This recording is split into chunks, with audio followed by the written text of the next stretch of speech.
bersyukur kepadamu.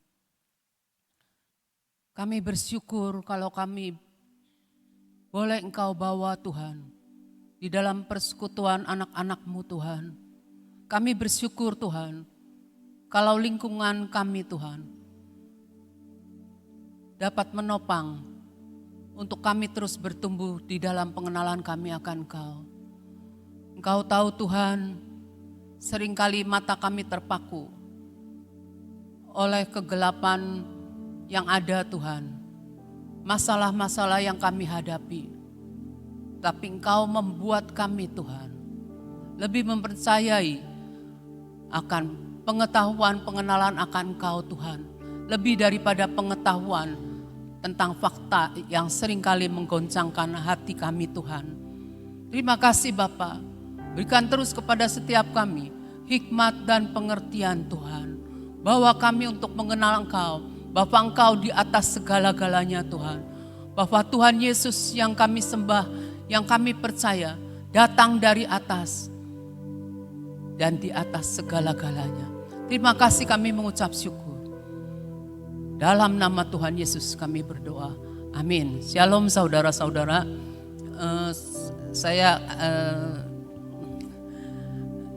Kita akan lihat di mana kita tahu bahwa saudara-saudara kita kan pergi ke Sulawesi ya. Kita tahu bahwa kasih Bapa surgawi itu sedang dicurahkan. Bapa sedang memperhatikan hamba-hamba Tuhan dan anak-anak Tuhan yang mulai dibangkitkan kembali gairahnya. Selama pandemi mereka itu kan otomatis mau tidak mau suam-suam kuku ataupun terhalang dalam gerakannya gitu ya, di dalam pelayanannya. Tetapi Tuhan itu memperhatikan. Begitu ajaibnya kalau saya pikir-pikir.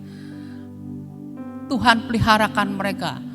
Tuhan membawa mereka untuk sedikitnya mereka dihiburkan dengan kedatangan pembawa-pembawa berita yang dari tempat lain. Itu merupakan hiburan saudara.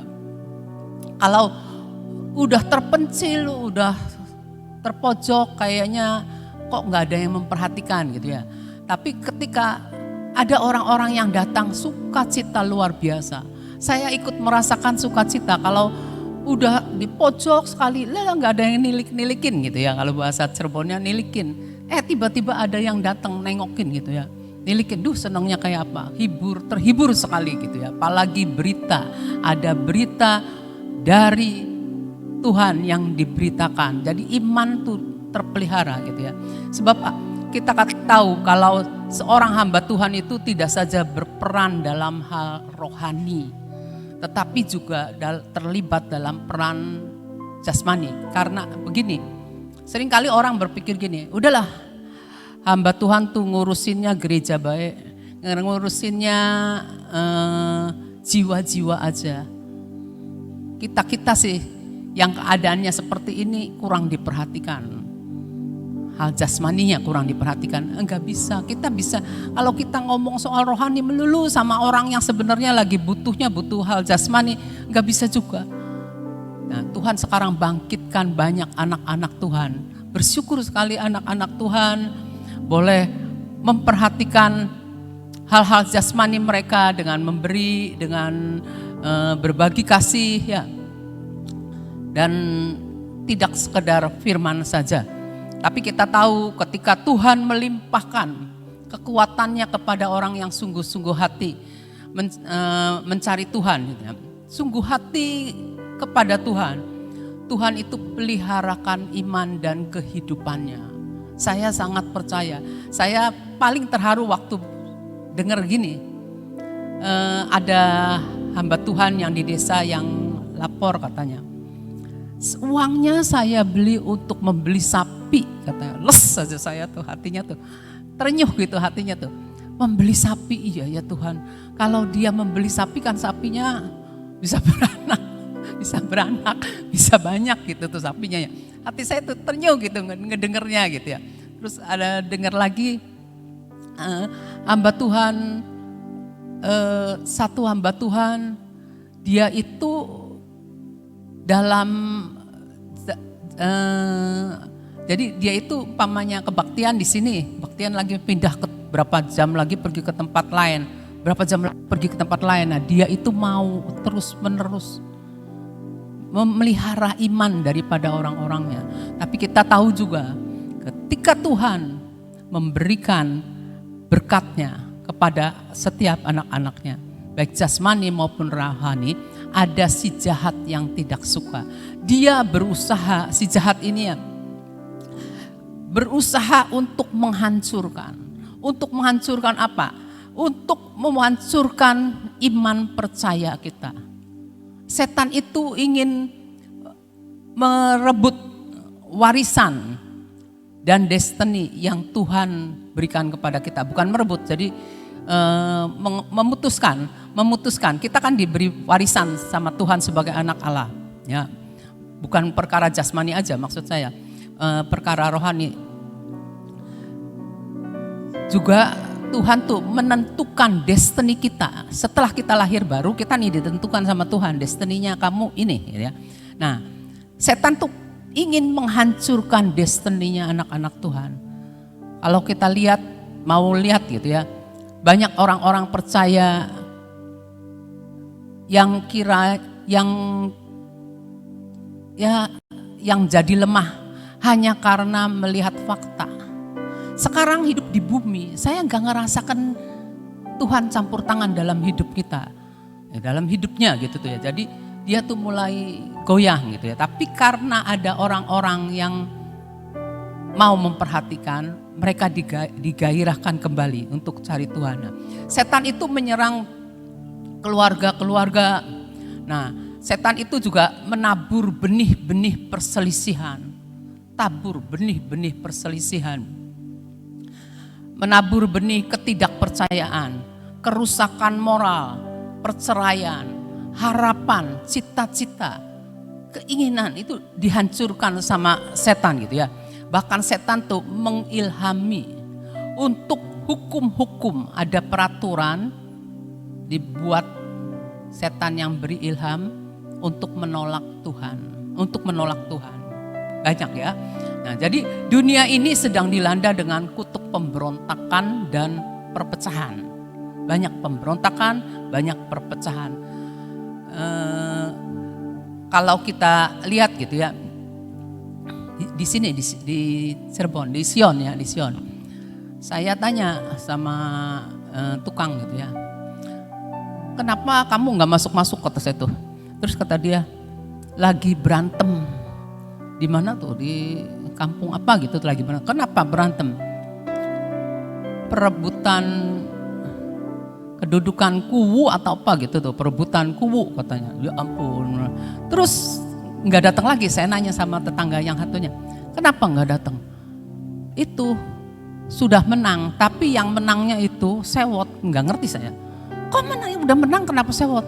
Lempar-lemparan batu segede gini dilemparkan kata dia. Ya Tuhanku, keterlaluan sekali. Menang atau kalah urusannya seperti itu.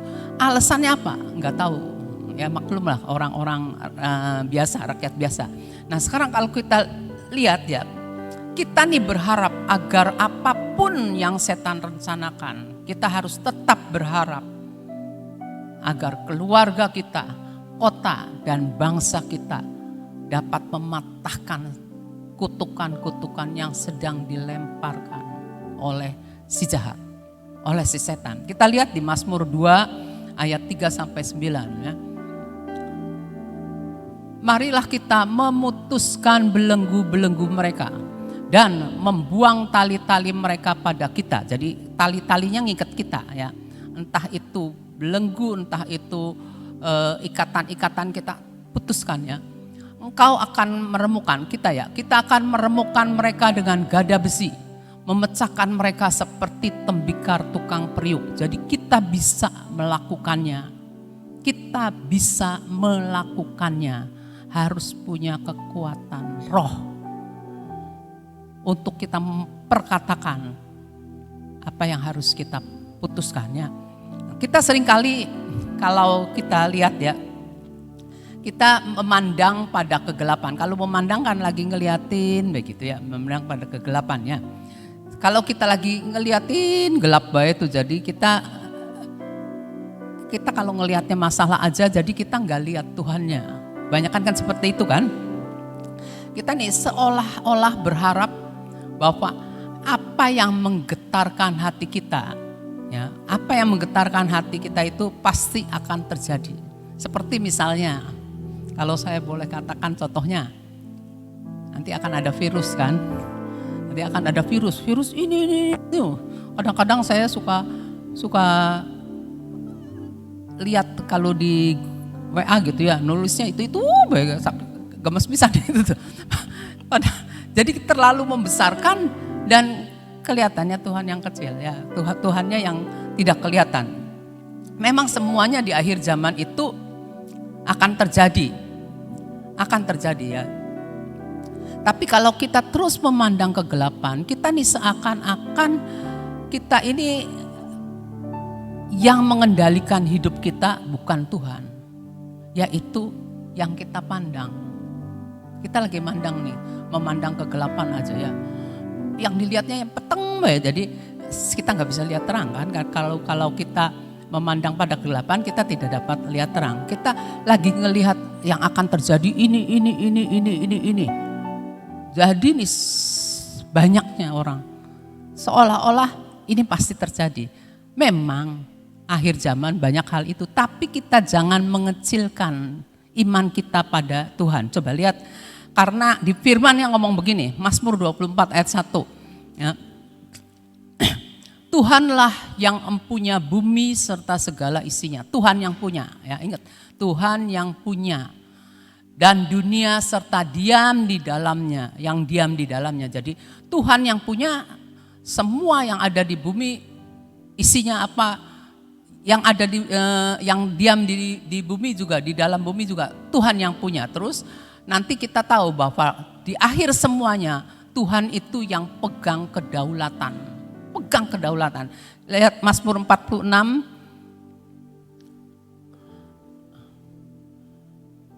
Nah, ini ayat 8-nya. Pergilah, pandanglah pekerjaan Tuhan yang mengadakan pemusnahan di bumi. Ya, Tuhan juga mengadakan pemusnahan di bumi karena Tuhan menyatakan dirinya kepada dunia untuk membinasakan semua pekerjaan si jahat. Terus yang 9 itu dikatakan ini, Tuhan yang menghentikan peperangan sampai ke ujung bumi. Jadi peperangan milik Tuhan. Tuhan yang menghentikan peperangan, ya, mematahkan busur panah, menumpulkan tombak, membakar kereta-kereta perang dengan api. Terus dikatakan, diamlah dan ketahuilah bahwa akulah Allah. Aku ditinggikan di antara bangsa-bangsa, ditinggikan di bumi. Tuhan semesta alam menyertai kita, kota benteng kita ialah Allah Yakub. Jadi kita harus senantiasa ingat, apapun yang terjadi, Tuhan yang pegang peranan. Tuhan akan menghentikan pada waktunya. Seperti kalau kita tahu sampai cawan doa kita penuh. Cawan kejahatan oknum penuh. Saya ngobrol nih sama seseorang. Kenapa ya nggak mati-mati ya?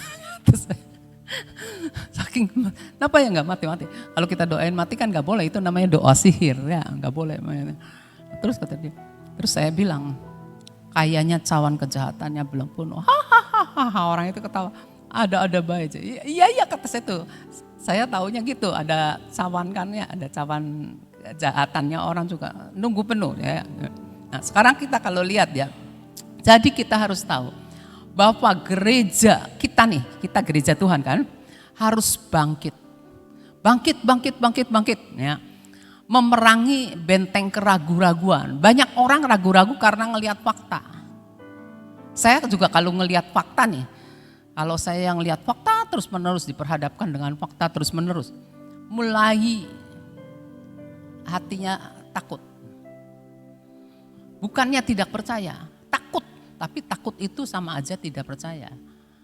Ragu-ragu sama juga tidak percaya. Nah, kita nih harus bangkit. Kita harus ingat Tuhan kita yang adalah kota benteng kita, yaitu Allah Yakub ya, Tuhan kita Yesus Kristus Tuhan ya. Nah, kalau kita tahu, pokoknya kalau ingat kegelapan, saya ingatnya Yesaya 60 ya. Kemuliaan Sion di Yesaya 60 dan Yesaya 51 itu pasti terjadi. Waktunya akan genap. Hukum Tuhan sebagai terang untuk bangsa-bangsa. Bangsa-bangsa membutuhkan terang. Dan terang itu adalah hukum Tuhan, peraturan-peraturan Tuhan, firman Tuhan.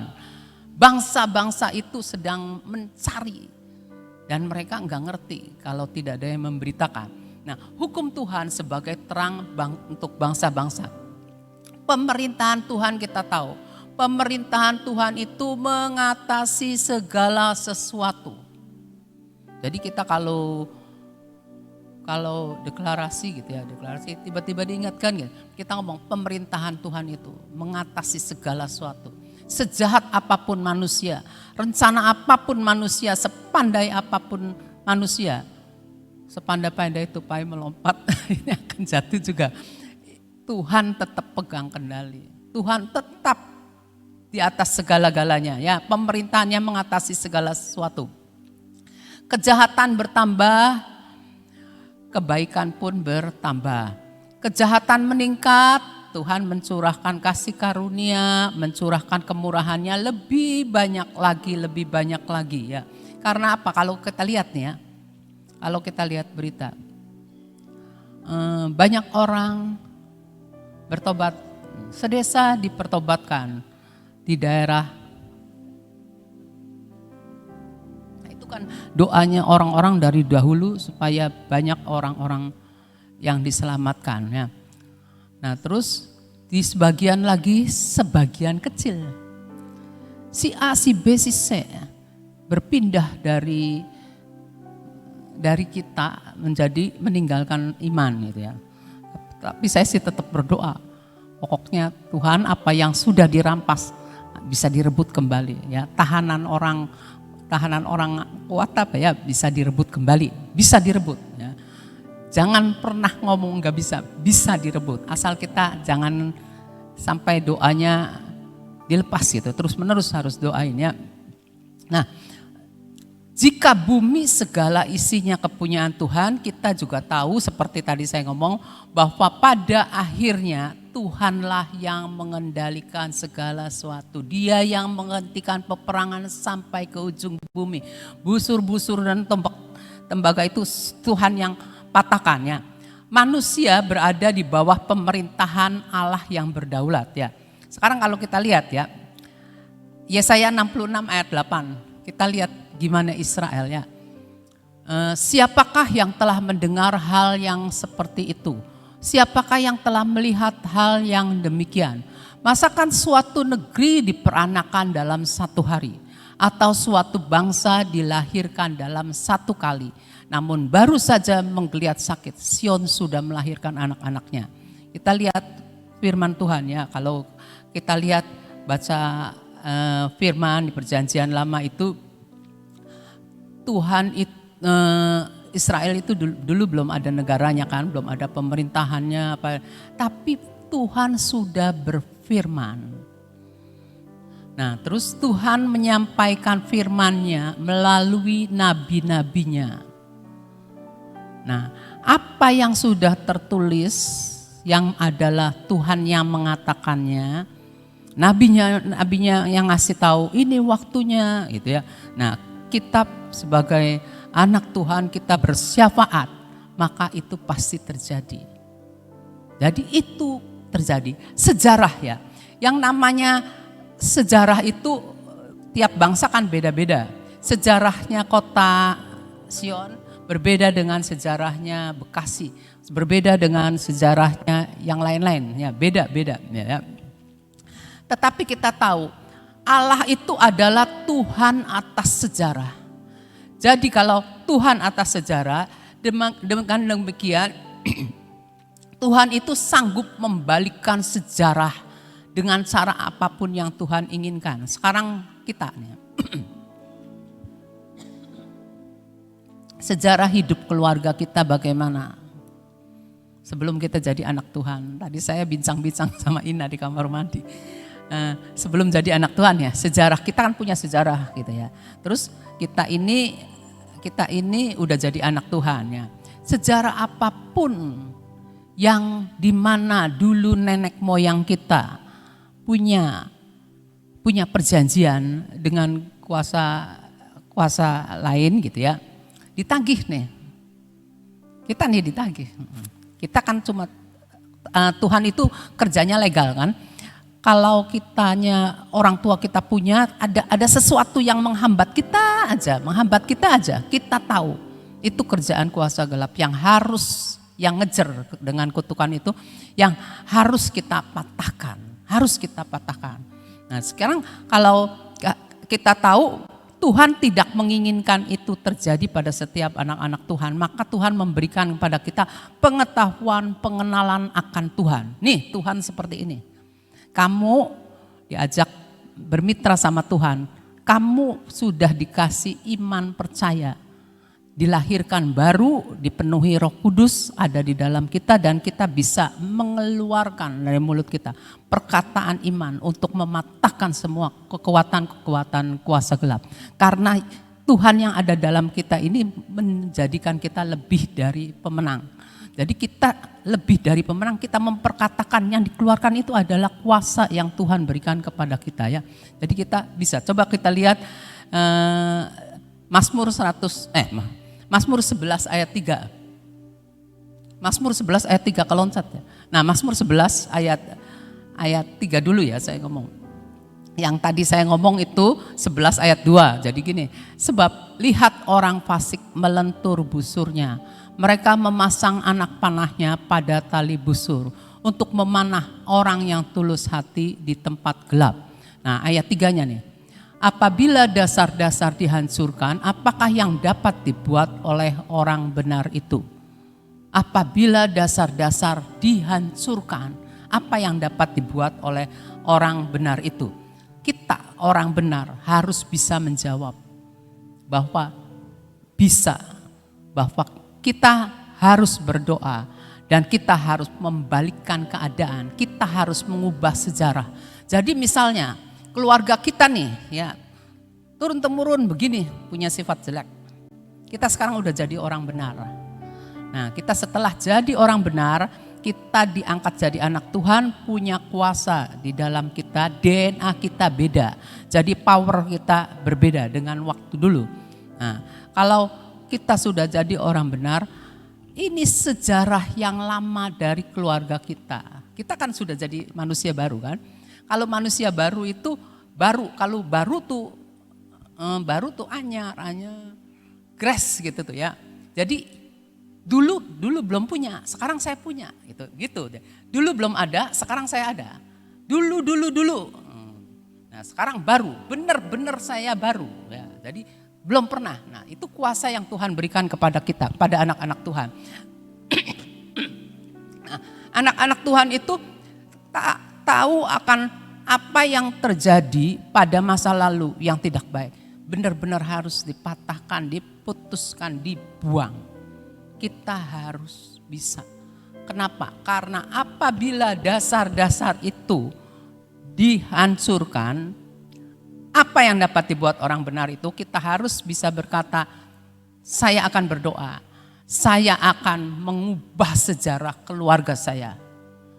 Ubah sejarahnya. Jadi mulai dari kita jadi history maker gitu ya. Mulai dari kita tidak akan pernah ada lagi yang dulu-dulu itu. Harus punya niat seperti itu ya.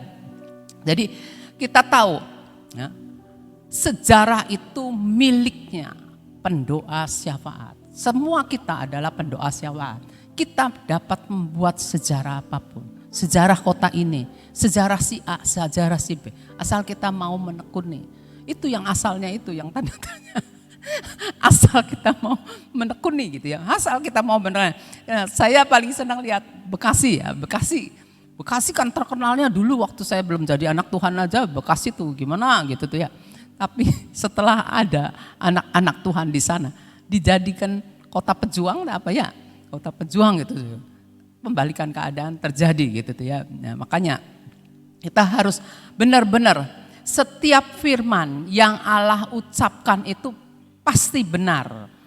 Ya dan amin ya. Setiap nubuat yang Tuhan katakan akan digenapi. Jadi ketika dasar-dasar diruntuhkan, dasar-dasar orang benar diruntuhkan, kita harus teriak kepada siapa? Kepada yang di atas segala-galanya, yang memegang kedaulatan tertinggi, yang ingin pemerintahannya ada di bumi, sehingga di bumi seperti di surga. Dan kita harus berteriak kepada Tuhan supaya surga turun ke bumi. Dan seperti doa di dalam Matius 6 ayat 10. Datanglah kerajaanmu, jadilah kehendakmu. Tuh ya di sini ya. Sejarah adalah milik para pendoa syafaat. Sejarah dituntun oleh firman yang diucapkan Tuhan, disampaikan oleh nabi-nabinya dan oleh pendoa syafaat. Jadi bukan disampaikan oleh pendoa syafaat, didoakan oleh pendoa syafaat. Bisa terjadi sejarah yang baru ya. Nah, doanya gimana? Datanglah kerajaanmu, jadilah kehendakmu, biar di bumi seperti di surga.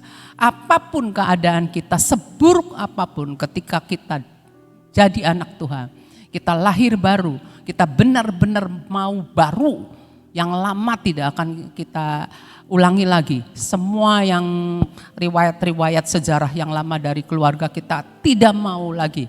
Dan kita berkata bahwa semua yang sudah dihancurkan dahulu itu akan saya buat ganti sejarah yang baru. Ya, sejarah baru sebagai anak-anak Tuhan. Itu aja yang saya bisa sharekan. Terima kasih. Tadi dikatakan apa? Dasar apa tadi? Apabila dasar dihancurkan, ya. Jangan kita itu terlena. Kalau apapun yang kita sudah punya dasar apapun, lalu dihancurkan oleh kuasa kegelapan. Ya. Karena tadi Ibu Abigail mengatakan, setiap kali Tuhan punya rencana yang luar biasa, iblis gak tinggal diam untuk menjadi penghalang. Sehingga semua rencana Tuhan atas hidup saudara dan saya itu kalau bisa digagalkan. Nah, oleh karena itu kita jangan terlena lalu merasakan ya sudah, gak boleh. Tadi katakan begitu dasar itu dihancurkan, doa itu besar kuasanya. Kita harus bangun kembali sesuatu hal yang baru. Ya. Jangan kita dikalahkan, tapi kita harus menjadi pemenang dalam segala perkara. Amin. Yuk kita berdoa.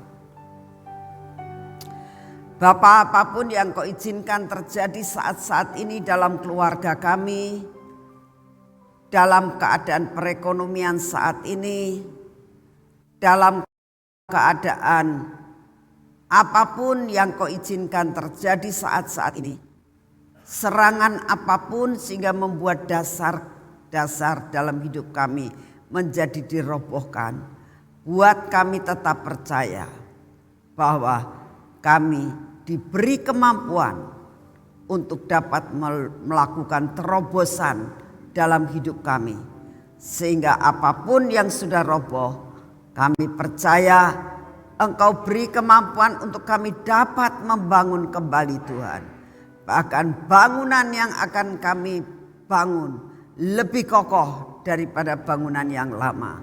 Kami percaya akan hal ini ya Tuhan.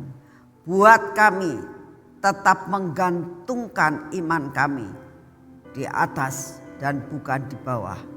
Terima kasih untuk kasih setiamu. Kami saat ini datang di hadapan-Mu ya Tuhan. Kami tetap mau berdoa buat bangsa dan negara kami. Kami bersyukur sampai saat ini ya Tuhan, COVID sudah mulai berhenti. Kami sangat percaya ini semua karena ikut campur daripada tangan-Mu dan banyak sekali anak-anak-Mu yang berdoa. Dan saat ini kami datang di hadapan-Mu Tuhan. Keadaan yang saat ini ada, masa-masa pancaroba daripada cuaca, kami minta berikan kepada kami kesehatan tubuh yang berasal daripada-Mu. Kami minta dalam nama-Mu Tuhan, Engkau taburkan kekuatan kesehatan yang berasal daripada-Mu. Engkau berikan kepada kami imun tubuh yang kuat. Engkau berikan kepada kami kekuatan kesehatan. Engkau berikan kepada kami dapat melakukan tugas kami sampai garis akhir. Terima kasih Tuhan, beri kekuatan, beri kesehatan di dalam melawan akan keadaan cuaca saat-saat ini. Terima kasih dan kami mengucap syukur untuk semuanya.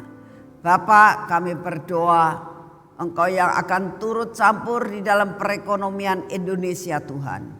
Sehingga apapun yang merambat naik, Engkau yang akan tetap mengendalikannya.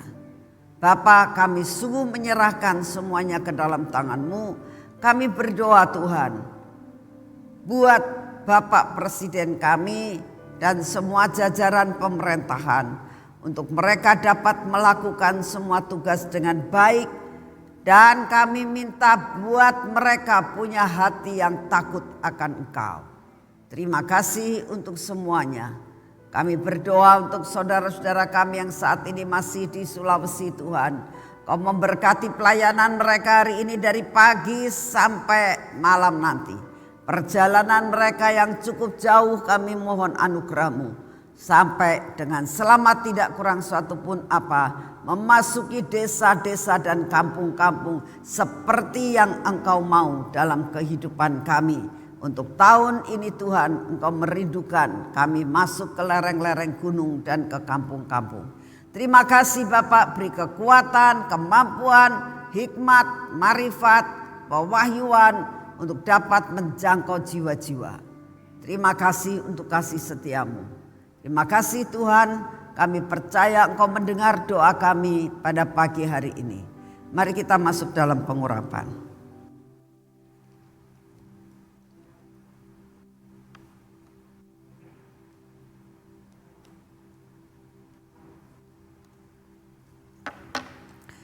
Bapak, kami butuh Engkau. Jangan tinggalkan kami barang sedetik pun. Karena kami tahu kami tidak bisa hidup di luar Engkau. Bahkan kami tidak bisa berbuah di luar pokok anggur. Dalam nama Tuhan Yesus, biarlah pengurapan yang daripada-Mu ini turun atas hidup kami. Buat mata kami ini ya Tuhan. Buat telinga kami ini ya Tuhan. Dan bibir mulut kami ini. Engkau buat indera-indera kami ini sejalan dengan Engkau. Engkau pagari hati kami. Apapun yang kami dengar, apapun yang mau masuk dalam hati kami, Engkau sendiri akan menyaringnya. Mana yang perlu masuk dan mana yang tidak. Bapa, kami minta di dalam nama-Mu, Engkau sendiri akan membuat iman kami bertumbuh. Engkau membuang semua keraguan-keraguan dan ketakutan kami. Ini tangan kami pun kami persembahkan kepada-Mu ya Tuhan.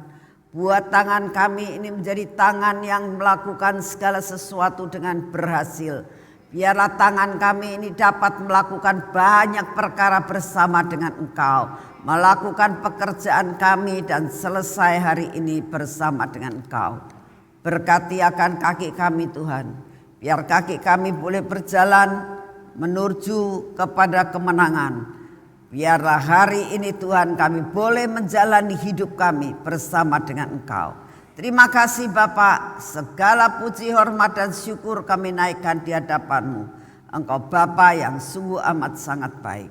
Dalam nama Tuhan Yesus. Amin. Selamat pagi, Tuhan memberkati saudara semuanya.